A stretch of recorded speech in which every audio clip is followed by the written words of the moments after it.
Celebrity cocktails. The hotel, restaurant, and lounge business was yet another brotherhood in the city with multiple owners partnering in multiple spots to monopolize the nightlife. It so happened one of the owners of town was also involved in a downtown property that he wanted Jim to go man the helm at. 60 Thompson was another hip and trendy hotel located in the Soho district, named for its exact address on Thompson Street. It had two lounges and a restaurant owned by a predominant French Swiss restaurateur named Jean Marc. The two hit it off, and soon Jim's sweat soaked tailored suit was replaced with a specially tailored black on black uniform from a local city designer.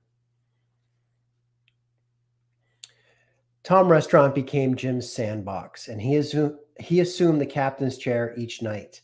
The downtown crowd was a bit edgier and definitely more rowdy than Midtown. There were chaotic evenings and endless rows of patrons all wanting their fix, and more subtle and gentle late afternoons, which allowed for more intimate conversations.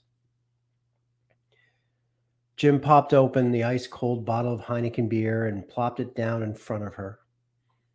No one in the entire place except himself and Sandra Bullock, just talking.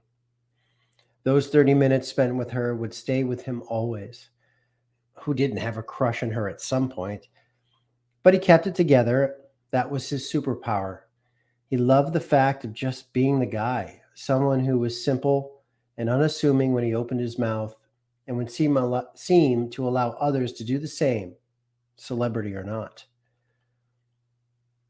That superpower opened the door to a special friendship. Not with Sandra, unfortunately, but with the other part of the Footloose dance duo. Chris Penn, who was Kevin Bacon's dance makeover in the film and brother to the more famous Sean Penn, became a regular whenever he was in town. Chris and Jim bonded, and their friendship extended out of the bar to bi-coastal phone calls when he was back in Los Angeles.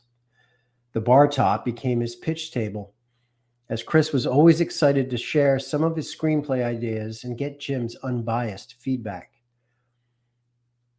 It was kind of surreal having discussions with someone you saw prancing around on the big screen with two left feet, never mind just deciding to make a call and having him always pick up to talk. But that was the big-hearted soul that he was. When he passed away unexpectedly a few short years later in Los Angeles, my heart sank, and the only thing I could think of doing was cracking open a cold one, dusting off my old cowboy boots, and kicking back to watch him and Kevin light up the screen one more time. I guess these acquaintances, interactions, and brief sightings were just part of the territory that is Manhattan. I guess I got what I wanted in a sense, a taste of fame, or at least the tiniest glimpse into the reality behind the person on the screen, and more assurance that I was walking the exact same path.